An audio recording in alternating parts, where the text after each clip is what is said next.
the second part of this video. As you can see, now you can see the chart of what I'm talking about in this video about Jupiter in Leo, which I am talking mostly about this opposition of Jupiter in Leo opposite Pluto in Aquarius. So I'm going to draw it so we can see what. So there is Jupiter in Leo at 427 degrees of Leo. So, right. And then, yeah, so it's exact, this opposition is on the 20th of July. That is when it's going to be exact. Okay. So Jupiter is here, like I said, and it's opposite Pluto, which is now in Aquarius at 427 degrees of Aquarius. Obviously, yeah, they are exactly exact. Right. And then this square is also, this opposition is squaring with Chiron. Not exact. But the build up to it is squaring with Chiron, isn't it? This is in July. Because, as you can see, if we go backward, just 1 week from today, it will be, so for example, on the 12th of July, you see Jupiter is at 2. And now we're starting to feel this conjunction the most because there is 2 degrees before this opposition is becoming exact. And 2 degrees away also from Chiron. Okay, so for now, I'm mostly talking about Jupiter in Leo, opposite Pluto. So I'm going to remove this. Right. So yeah, Jupiter is in Leo. We know that Jupiter takes 12 years to go around the clock. Jupiter spends about 1 year in each zodiac sign. And now we know that Jupiter has exited Cancer recently, where it was exalted. And then before he left Cancer, he has left us with a lesson and also a gift. Now Jupiter is in Leo, but it's still quite strong as long as we are proud of ourselves, but we are not arrogant. Then everything is good because it's a fire sign. It's about being inspired, being creative, the spark of life, the spark of intuition, the vision that gives us some joys in our heart, expressing ourselves. So, yeah, Jupiter itself is about the legal system, like the courts, like when you go in the tribunal, some forms of governments. It's also representing education, institution, because Jupiter rules Sagittarius. Yeah. And also Jupiter is about the truth that is constantly evolving. It's about freedom, democracy. Most of all, Jupiter, it's about the knowledge that we gain from experience. Not just the knowledge that we gain from some data, from reading some books, is when we say hands-on experience. So, because when you experience something, you just know within that it is true.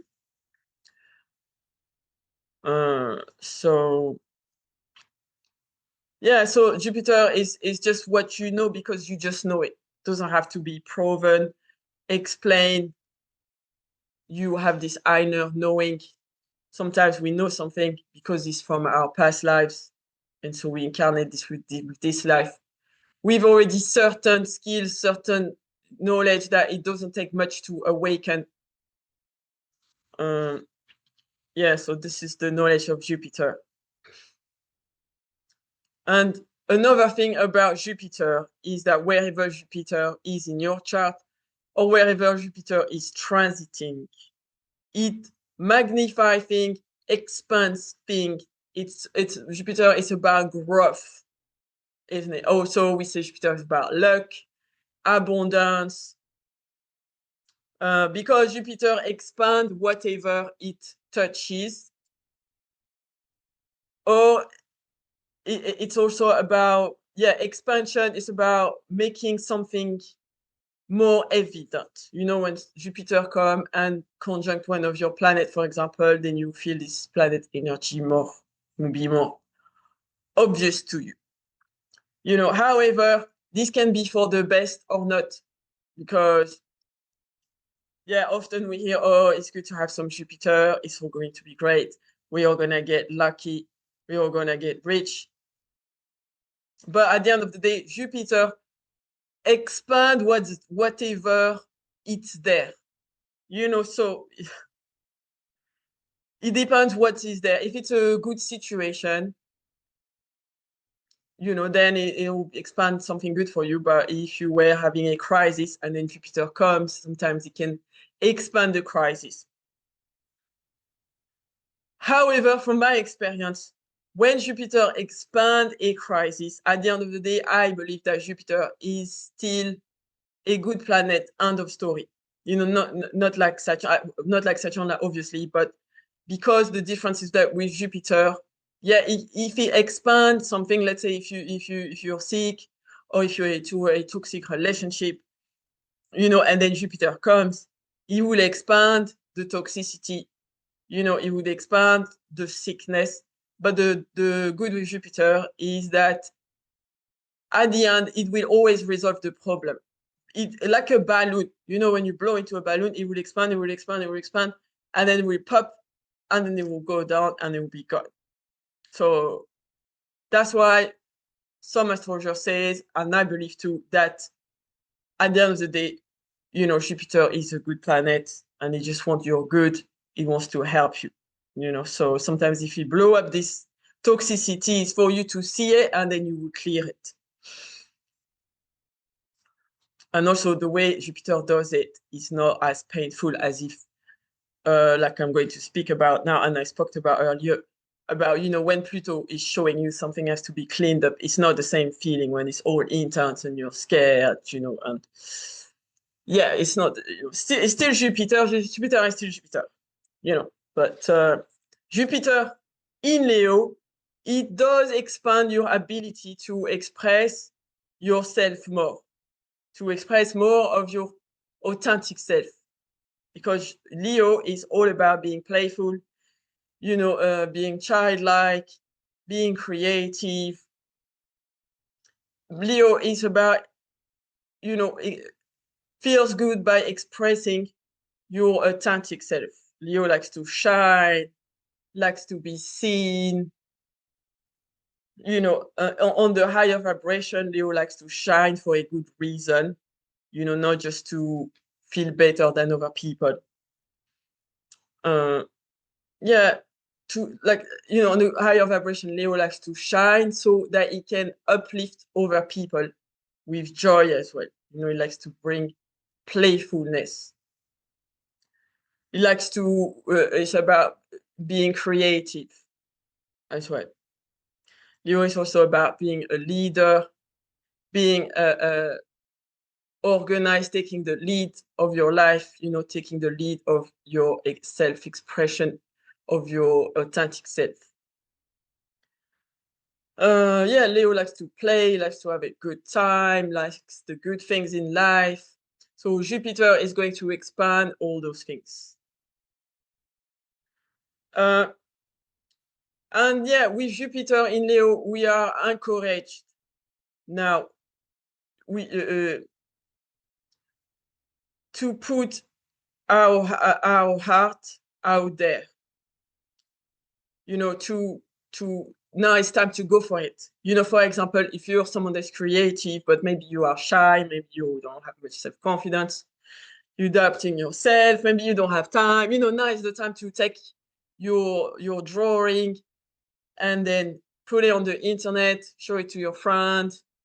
Do you know what I mean? If you wanted to be an actor, because Leo is also about acting, playing a role.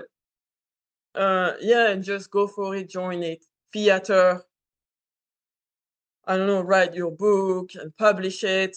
Now it's supported. You will have more creative juice, you will have more confidence.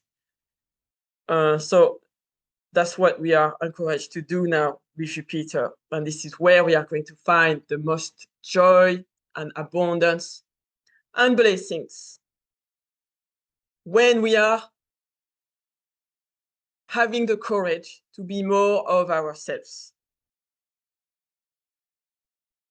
Because at the end of the day, Jupiter in Leo wants you to bring, because Leo is also the heart and love. Leo is also it's a sign of being generous. Leo likes to give to others, because that's the thing. Because people often says about Leo, it's like Scorpios. I don't know why Leo often also gets, some bad reviews. But Leos are actually very generous. If they love you, they will give you everything. They will spoil you. So spoil yourself, spoil your loved ones, and you'll have a good time. And then you attract abundance back to yourself. Yeah, because Jupiter in Leo is also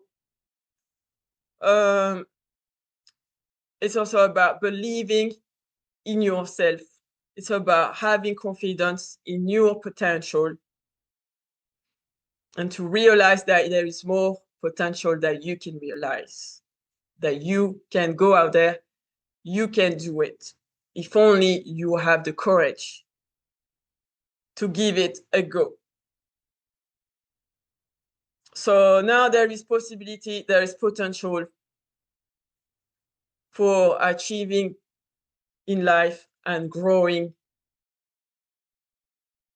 also by being creative. It's time to have a good time. And Jupiter in Leo also encourage a more positive attitude in terms of believing in yourself. So, like I said, the downside, we have to watch out to not, blow up egos too much. And yeah, and not be like, hey, oh, look at me, I know it all, I've done it all.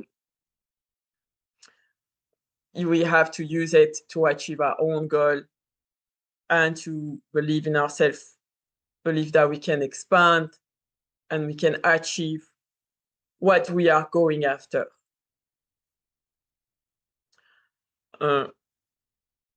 Yeah, so this is what Jupiter in Leo is. It's all about realizing our potential and expressing it to others and to the world. So in case I forgot to say anything, I'm just going to read Jupiter in Leo from this book, which is called Contemporary Astrologer's Handbook by Sue Tompkins. So as you can see about Jupiter in Leo, she says, this is a warm, generous placement, which, if prominently placed in a chart, can add confidence and leadership potential. Pageantry and doing things in a big, stylish way. Often there is enjoyment to be gained from film, theater, and socializing.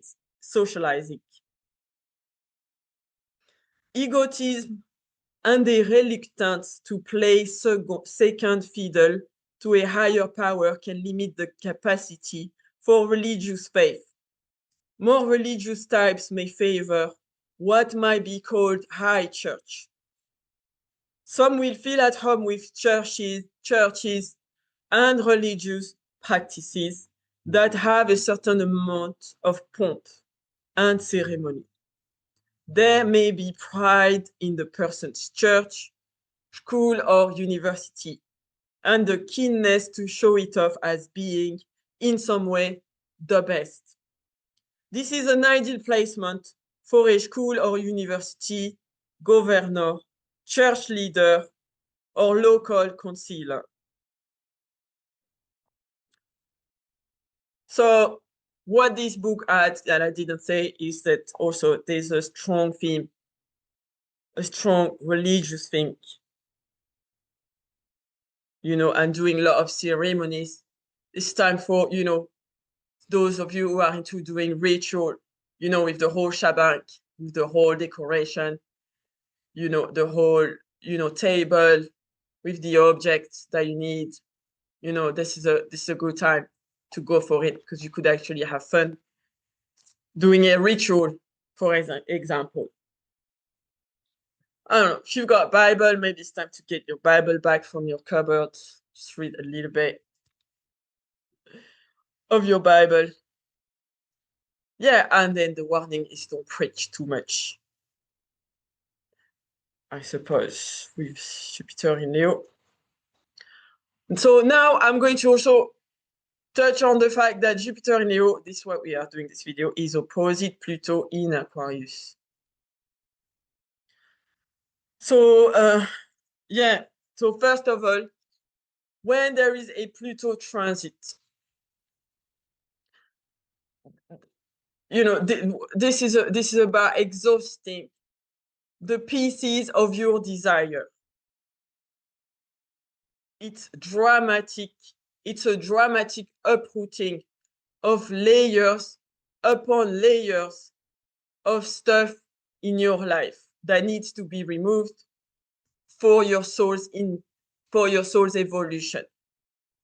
A Pluto transit, it's intense, brings intensity. Yeah, because Pluto is many things, but it's also our soul's desires. Pluto sometimes is about letting go. And at other times, it's about moving in more deeply. It's about depth. Pluto is patient, but if we don't make the change, it will bring us to a breaking point. So with Pluto is change or die, do or die, let go now, or it will be harder to do it later.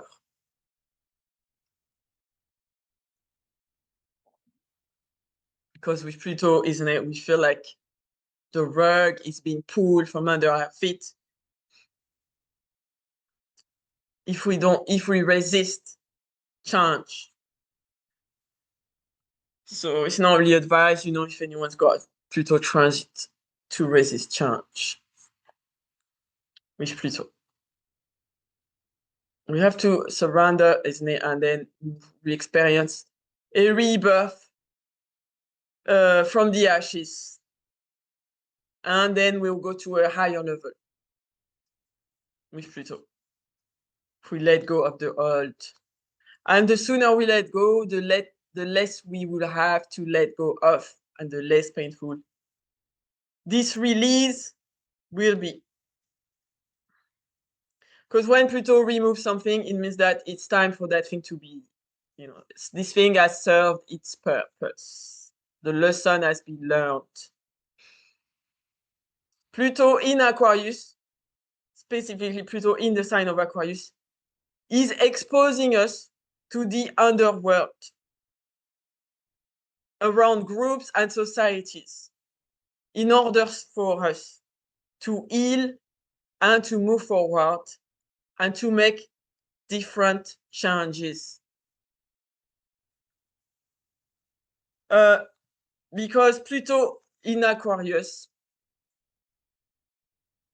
with Pluto in Aquarius, we are less fixated on our role in the world and on how people know us. You know, on where we belong because of the structures that was there before. This is what we are transforming with Pluto in Aquarius. The less fixed we are on who we are into the world, the more open we are to something new, the more we can then be open to something new. To step into the unknown and to break out of the boxes that we have set for ourselves. We have to open our mind as to who we could be, what we could be, with who we could be. To evolve to something higher, newer, more alternative. Because this is about being open to the radical change in the way we live our lives. This is about being our authentic self. This is about being who we really are.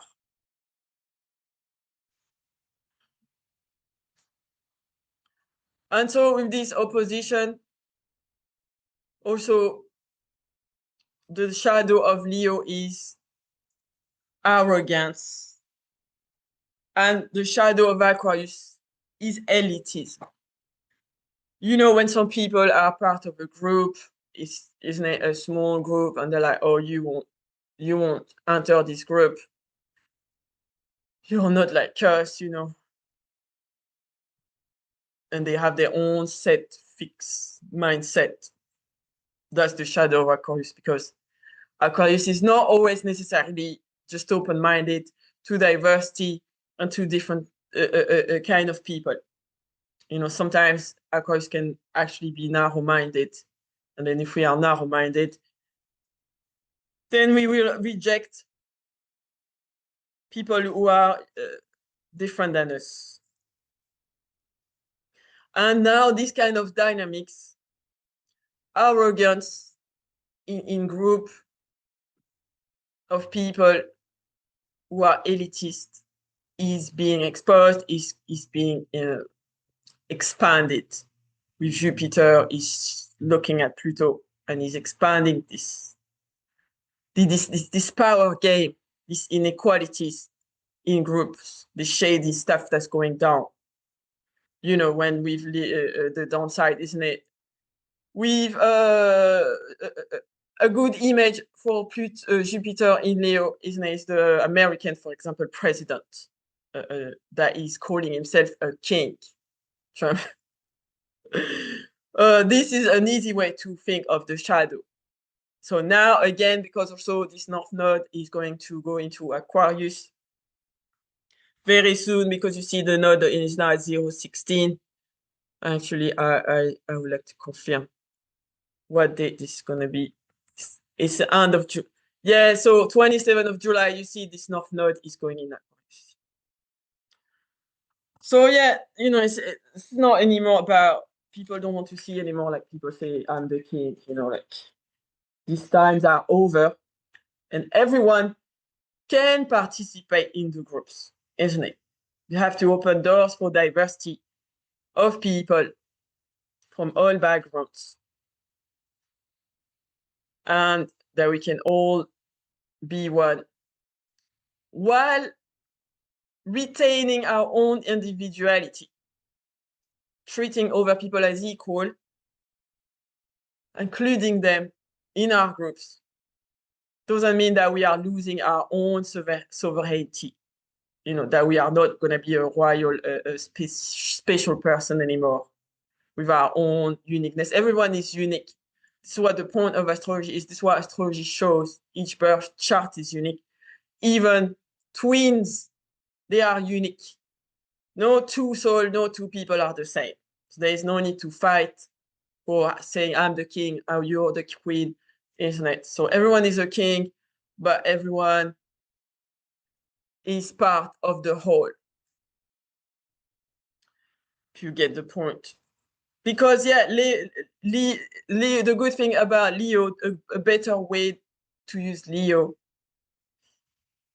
that wanting to be an arrogant king, is to claim your I amness, to say I am, look at me, but into a creative way, into a way that is playful, that entertains over, the raised vibration in the room, or that is for a good cause coming from the heart, not a good cause, not a cause whose aim is hate or destruction or rejection of somebody else because they are different. So also, when we deal with an opposition, then we have to keep in mind that an opposition will become a conjunction at some point. Therefore, now on this day, it's also an opportunity for a new beginning. After we will have dealt with this tension of this opposition, then we have acknowledged what Pluto is bringing to our attention, and then we can have a new beginning. And like I said, isn't it, if we have not resisted too hard, it doesn't have to be a painful beginning. Because Jupiter opposite Pluto is about letting go of something with deep, huge understanding of why we let go, with wisdom. So we can, we know we have to let go of something, but Jupiter is helping us to see the light, to see, I mean, to have the wisdom, just to understand, to not be left, thinking we lost something, wondering why this isn't fair. No, because at least with Jupiter, is just being so magnified how this thing is toxic that now it's like nearly like surrender, like, oh, it does make sense, it does make sense, like why am I hanging on to this, like this has to change, and now we understand, and we like, yeah, I'm fine, I'll just let it go. It does make sense. So what this can also be about, this opposition, is because, needless to say, now we hear it everywhere, more and more, this topic of the fact that with Jupiter in Leo, narcissism is being expanded. So now we can't avoid seeing it. It's too big to avoid it now with Jupiter. It's big. Because Leo is also the ego. And the ego is being aggrandized. And so therefore, whoever already has an ego that was too big, and now it's gone, blown out of proportion. And if they are not willing to see it, then other people are seeing it. Because it's becoming too insidious. This is something insidious that is being expanded. Yeah, because Jupiter is expanding some darkness, some people's ego. And some people's insidious manipulations in groups is becoming too big, too big to ignore. And like I said with the balloon, is going to explode because this balloon, there's only so much that it can expand before it will blow up. Okay, so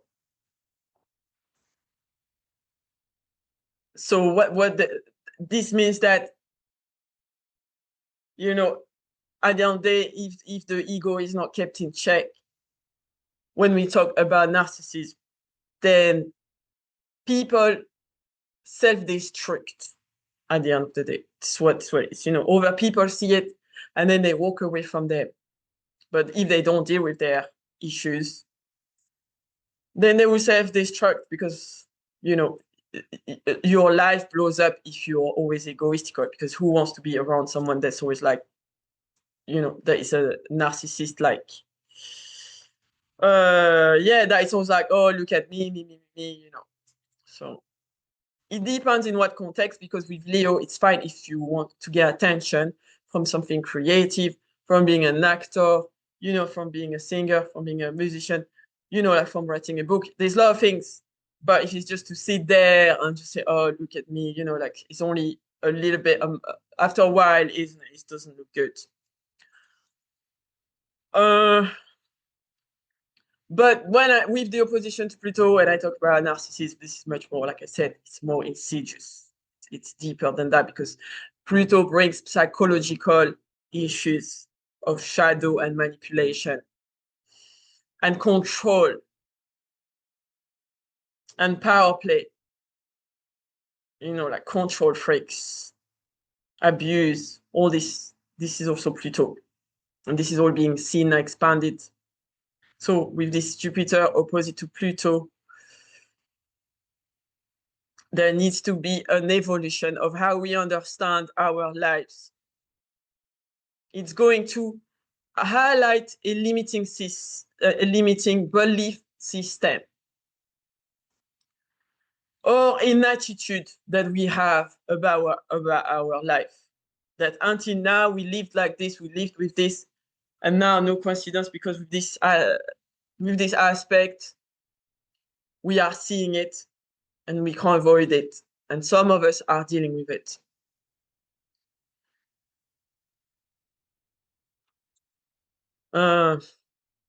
Before things are blown out of proportion. So we can feel a disconnect from our own truth at this time if we are not living authentically. Pluto is saying we need to evolve a belief, a way to look at something. We need to evolve an attitude. Something that we've been telling ourselves for a long time. Maybe a way of life, a way of seeing life. A meaning that we gave to our life, a direction, a vision that we had for our life. Maybe a vision that we had for our life. Then this needs to be redirected. And this is why we may have to let go of our old belief, of an old version of what we thought of as the meaning of our life. And this is so that we can go on to the next level in our life, that we can go towards something better, something that makes us happier.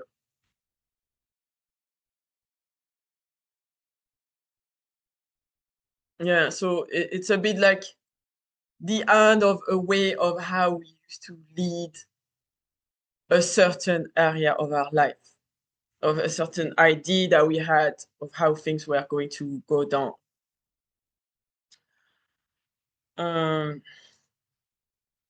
However, there is also some supporting energies, and there's no shortage out there of information about this right now. The fact that all the outer planets are also aspecting in what is called a basket. And I think, if I remember well, I think it's called a Barbault basket. It's like a French term, actually. Now you can see why, because Pluto is at 4 degrees of Aquarius. Let me take some purple. Yeah, Pluto is at 4, you see, of Aquarius. Neptune is at 4 of Aries. Uranus is at 4 of Gemini. And Jupiter is at 4 of Leo. So Jupiter is sextiling Uranus. Uranus is sextiling Neptune. Neptune is sextiling Pluto. Uranus is trining Pluto. And Jupiter is trining Neptune. So you see, this is why it's called a basket, because this is all on this side, on one side, isn't it? See how this could be a basket? And this is like the side where we hand the basket with our hand. Right. A basket. Like, we can turn the wheel of fortune. Can be a good fortune because, as you have probably noticed, these are only sextiles and trines. That's why I said, like, once we go through this opposition, then it can be like a new beginning. However, it's coming through a little bit of tension.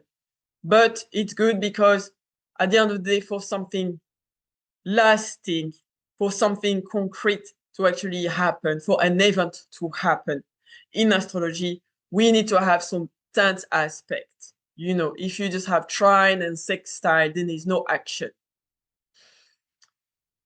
Okay, because we're like, oh, this we're only trying to sextile. It's like, oh, this is nice where we are right now. It's nice where we are right now, and we could have this and we could have this. But you need the square or the opposition to go and take this. Do you know what I mean? To do it. Because the trine feels a bit like we are waiting, we are dreaming, or we already have something. We could have way more with the trines and the sextiles, but we are so fine where we are now. So why bother, isn't it? If we could spend the rest of our life drinking our favorite drink, eating our favorite food, binge watching our favorite TV series. Think about it, isn't it? Stay into a nice place, have a hot bath, stay under the sun, with someone that we like.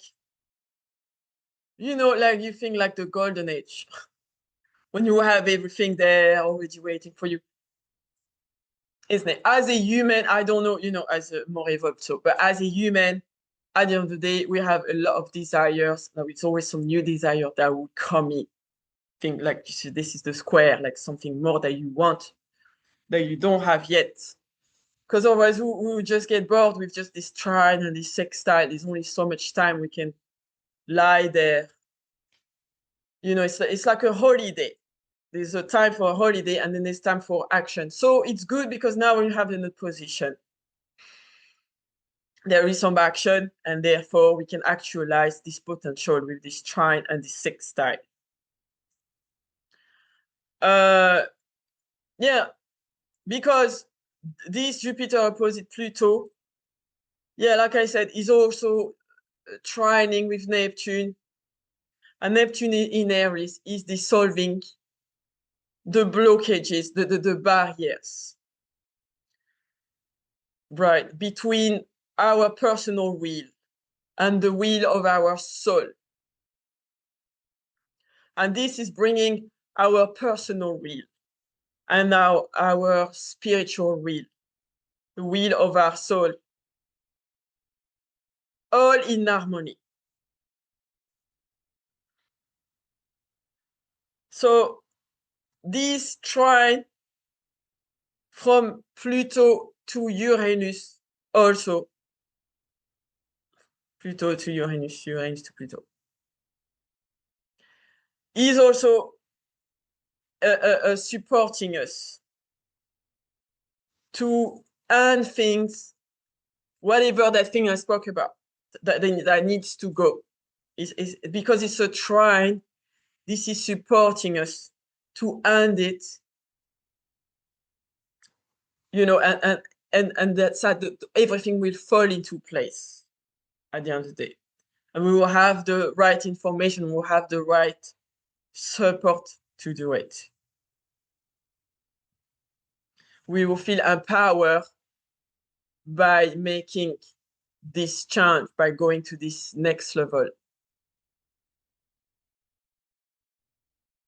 Because Jupiter is helping us to envision this new future, to envision our belief so that we can attract more for ourselves with this new, slowly birthing belief system. And now we're having new people coming to our life, new networking opportunities. There's a lot of new things coming in with Uranus. And this feels all like it's meant to be. There's a spiritualized spin on it with Uranus. And then with this sextile and trine to Pluto, this is all about going to empower us at the end of the day. You know, like the caterpillar becoming a butterfly. So I hope that you are going to become a lovely butterfly and that you're going to get a lot of blessings from all these trines and sextile. And then remember to shine your light bright and to keep your spark of joy alive and to play with your creativity and to have the courage to be yourself, to be your authentic self. And if there was ever a time to have faith that everything is going to work for the better, for our greater good, then this time is now. And I wish you the best of luck. And I'm so grateful if you watch my video to the end. Feel free to check my services below this video. And you can go in the link on my website and then contact me, send me an email, get a birth chart reading from me, ask me any questions. And until the next video, take care. And I'll see you next time. And bye for now.